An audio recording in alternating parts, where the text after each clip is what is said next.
గణేశాయ నమః, గాయత్రీదేవ్య నమః, మహాసరస్వతి నమః, మాతాపితృభ్యో నమః. ముందుగా ప్రేక్షక వీక్షణ మహాశీలందరికీ కూడా నమస్కారం. అయితే 5వ తారీఖు జూలై 2026 ఆదివారం నుండి 11వ తారీఖు జూలై 2026 శనివారం వరకు కూడా ఈ వారం ద్వాదశ రాశుల వారికి కూడా ఎలా ఉండబోతుందో చూద్దాం. ఇక మిథున రాశి వారి యొక్క ఫలితాలు. ఈ వారం మీ గోచార గ్రహగతులు కనుక చూసుకున్నట్లయితే మిశ్రమ ఫలితాలే కనపడుతూ ఉన్నాయి. జాగ్రత్తగా ఉండాలి. ముఖ్యంగా రాత్రి సరిగ్గా పడుకోకపోవడం వల్ల తర్వాత రోజు నీరసం రావడం, రాత్రి ఫోన్లు ఎక్కువ చూడడం, ఆలోచనలు పెరిగిపోవడం, ఆహారం విషయంలో జాగ్రత్త తీసుకోకపోవడం, చెడు వ్యసనాలు అలవాట్లు అవ్వడం, లేదా బయట తిళ్ళు తినడం, అనారోగ్య సమస్యలు తెచ్చుకోవడం కనపడుతుంది. జాగ్రత్తగా ఉండాలి. అలాగే చెడు నిర్ణయాల వల్ల మీ గౌరవ మర్యాదలు తగ్గుతుంటాయి కాబట్టి మంచి నిర్ణయాలు తీసుకోండి. తప్పుడు ప్రదేశాలు ఇన్వెస్ట్మెంట్ చేయడం, జోద ప్రక్రియలకి దూరంగా ఉండాలి. షేర్లు ట్రేడింగ్లో డబ్బులు పెట్టేటప్పుడు జాగ్రత్త తీసుకోండి. ఒకసారి జాతక పరిశీలన చేయించుకోండి. ముఖ్యమైనటువంటి పనులు మర్చిపోవడం కానీ, ముఖ్యమైన పనులు వాయిదా వేయడం కానీ, వీటి వల్ల ఇబ్బందులు బాగా కనపడుతున్నాయి. అలాగే అనవసరమైన నిర్ణయాలు తీసుకుంటారు ఈ వారం అంతా కూడా. తొందరపాటు నిర్ణయాల వల్ల తప్పులు చేసే పరిస్థితులు, ధన నష్టం కూడా కనపడుతుంది. కాబట్టి ఏదైనా నిర్ణయాలు తీసుకునేటప్పుడు 1కి 10 సార్లు ఆలోచించుకోండి. అనవసరమైన పనులు చేయడం వల్ల టైం వేస్ట్ అవుతుంది. జాగ్రత్త. కొంతమంది మీతో మంచిగా మాట్లాడి మీ రహస్యాలు తెలుసుకుని మిమ్మల్ని ఇబ్బంది పెట్టే వాళ్ళు ఉంటుంటారు. ఇంకా జాగ్రత్తగా ఉండాలి.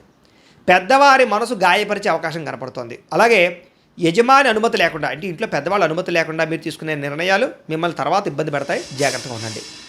ప్రతిభకు తగ్గ గుర్తింపు అయితే కనపడటం లేదు. అలాగే పెట్టుబడులు తగ్గ లాభాలు కూడా ఈ వారం పెద్దగా కనపడటం లేదు. వ్యాపారస్తులకి క్రయ విక్రయాలు ఎక్కువ నష్టాలు కనపడుతున్నాయి. ముఖ్యంగా అప్పులు ఇవ్వడం కానీ, అప్పులు తీసుకోవడం కానీ వీటి వల్ల నష్టాలు కనపడుతూ ఉన్నాయి. పరపురుష పరస్త్రీ వ్యామోహాల వల్ల అనవసరమైన ఇబ్బందులు తలెత్తుతాయి.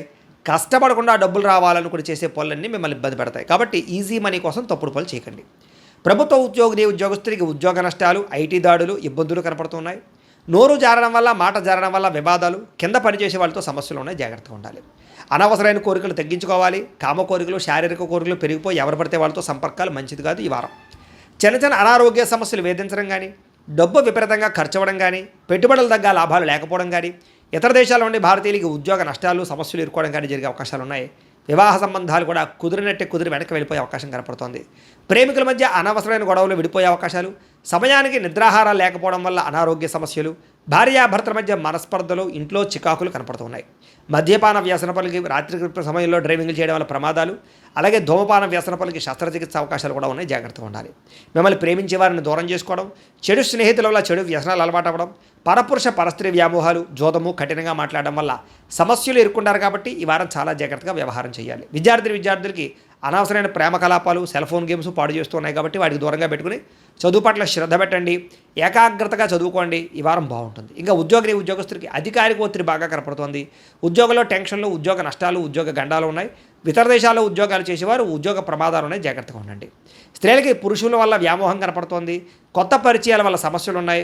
డబ్బు విపరీతంగా ఖర్చు అవుతోంది. కుటుంబ కలహాలు కనపడుతున్నాయి. వ్యాపారస్తులకు వ్యాపారంలో మూర్ఖత్వంగా నిర్ణయాలు తీసుకోవడము, తప్పుడు పెట్టుబడులు పెట్టడము, రాంగ్ ఇన్వెస్ట్మెంట్ చేయడం వల్ల నష్టాలు, అలాగే ఆర్థిక లావాదేవీలు సరిగ్గా సాగకపోవడం వల్ల నష్టాలు కనపడుతున్నాయి. కాబట్టి ఈ వారం అంతా కూడా జాగ్రత్తలు తీసుకోవాల్సిందిగా తెలియజేస్తూ గోబ్రాహ్మణేభ్యః శుభమస్తు నిత్యం.